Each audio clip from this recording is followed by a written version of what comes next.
Hi Year 10 and welcome to your first of 2 lessons this week, and today we're going to be looking at vaccinations, which are very much in the news at the moment, and it should be a process that we are all going to be taking part in over the course of this year, all being well, and it should be what allows us to go back to face-to-face learning. So if you're of the opinion that science isn't important, well, this lesson is very, very important to your immediate future. Vaccinations, the science behind them, is how we get back to normality. And today we're just going to look at what vaccines are, how they work, and how they provide immunity. So last lesson we looked at how our body responds to pathogens and how we are able to become immune to things. And it was all about antibodies being stored in memory cells. If you can't quite remember any of that, flip back, remind yourself, and then you'll be good to go with this lesson.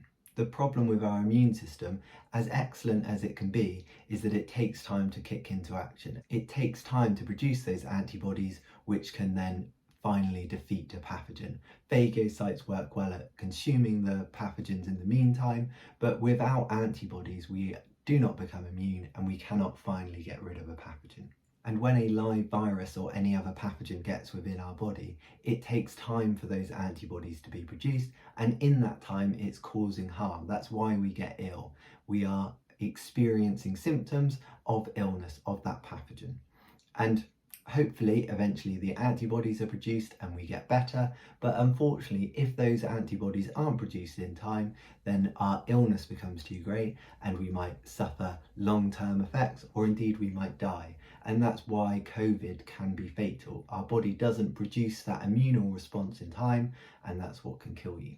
Vaccines are so important because they use the body's natural immune system, but they just speed it up a little bit, and they ensure that the first time you are exposed to a virus, a pathogen, a disease, your body is already prepared to fight it. When you go and get a vaccine, you'll have all had one already, hopefully, and soon we'll all be getting one again, hopefully. You are injected with a pathogen. You are injected not with a live version of that pathogen, but, and this is important for your exams, we say it is either a dead or inactive version of that pathogen. And because that pathogen is dead or inactive, when you are injected with it, you do not get the full range of symptoms. Sometimes vaccines can make you a little bit ill because it is still a pathogen entering your body, and so you sometimes get mild symptoms, but you do not get the full symptoms. And this is really important because it means you will never get that ill. This gives your body time to produce the correct antibodies for that pathogen, and it can do it without the threat of a major infection, without the effect of major symptoms that are going to make you really ill. So you can produce those antibodies without having to battle the disease properly.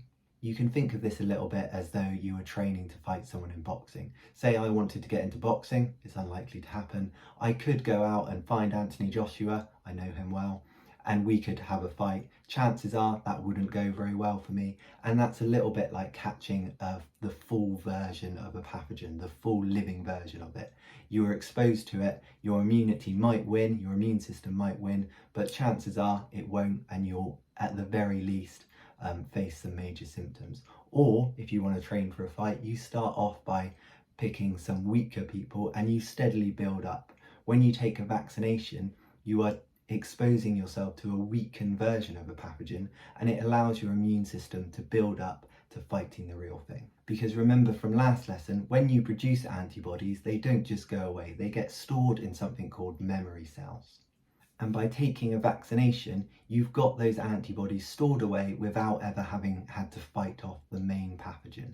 And so when it returns, if it returns, you've got the antibodies there and they are readily and rapidly deployed in order to fight that pathogen. And this is what immunity is. By being exposed to that weakened version of the pathogen, allowing your antibodies to build themselves up and be stored away should it return, you are immune to it. This is exactly how the coronavirus vaccine works.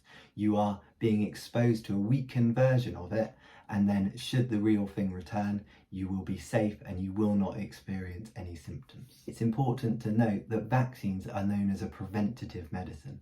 They do not cure a disease once you have it. If you catch COVID, they cannot give you the vaccination and it makes it better. You have to take it beforehand and it will prevent you getting it. It doesn't work once you already have the disease, because that's not how vaccines work. It's not how antibodies work.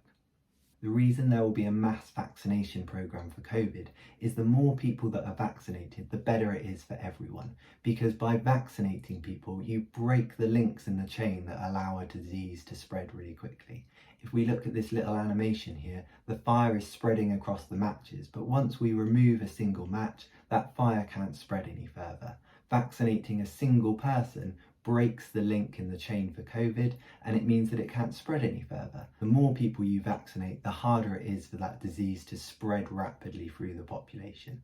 So as more and more people get vaccinated, the chances of COVID spreading or any disease spreading will get reduced. And this is why it's important that lots and lots of people get vaccinated. You might have heard back in March when COVID was first a thing, there was a lot of talk about herd immunity. Once enough people are vaccinated, we will have that herd immunity, and it should be that coronavirus becomes much, much less of a thing. And if enough people are vaccinated against a disease, it can be eradicated entirely. And this has happened to diseases in the past. Things like polio and smallpox have been entirely eradicated because if enough people are vaccinated, there is just nowhere for that disease to spread. And without people to carry it, that disease eventually dies off. Smallpox was this horrendous disease that has these very distinctive pox marks, as we can see here, and it's estimated that it killed around 300 million people in the 20th century. If you caught smallpox, around a third of those people went on to die, so it was incredibly contagious and incredibly dangerous. It had a really high fatality rate. And even if you didn't die of it, you were left with these horrible scars for the rest of your life. But we created a vaccine for it, and we rolled out this vaccine worldwide. And because everyone, or a large portion of people, were vaccinated against it, we eradicated it. And now it just no longer exists. And so people no longer need to be vaccinated against smallpox because it just doesn't exist anymore. Good, so that's pretty much us done looking at this stuff on vaccinations. We're now just going to have a look at a 6-mark question together, which I'll go through separately. We'll head over to that. And then once we're done with that, you'll be good to go and have a go at some questions yourself. It says polio is an illness caused by a virus. In 1988, they started a campaign to get rid of polio. Look at the graph below and it shows the number of cases. 1988 is when the vaccination program started in. Explain how vaccinations work. Use the data to conclude if this campaign was successful or not. So the first thing, it says explain how vaccinations work. This is nice, easy money. You're just going to remember how a vaccine works and talk a little bit about it. So key thing, they contain dead or inactive versions of a pathogen. This is your definition of a vaccine. This is, if it's a 1 or 2 mark question, this is what you say. But then go on, show that you really understand this, how they work, that these pathogens, when they're placed into the body, they produce an immune response. Your body starts fighting it. And the key things you want to talk about here to get your show off mark, show that you really know what's going on, is to say that antibodies are produced and they lock onto antigens. You're using keywords, keywords, keywords, really showing that you know your stuff. Okay, what happens when those antibodies are locked onto the antigens? They kill your pathogens. But that's not all. They're stored in memory cells. This is the key bit. You're showing that you've got an immune system to it now. You're immune to it because those antibodies are stored. So this here, these 4 bullet points, these are really nice and effectively explaining how vaccines work. And then this last bit, use the data to conclude if the campaign was successful or not. And with these 6-mark questions, it's important to make sure you are remembering the whole question when you answer it. So look at your chart here, and pretty much anything you can say will get you some marks. So generally speaking, the numbers go down. So we can say that it's successful. Number of cases fall after 1988. It might be nice to include some numbers here, say that they go from nearly 35,000 to, I don't know, a couple of hundred. But in truth, there are still some cases, it's not been eradicated completely. And we are, 16 years on from this now, and we don't know what's happened over here on the graph. So without that data, we can't really be sure. But these use the data parts of the question. Just say anything that the graph shows. you'll make sure you get some marks. Okay, good. So that 6-mark question appears in your Google Forms this week, so there's no excuse for not getting all the marks on it. Make sure you go have a go at that now. Bye-bye.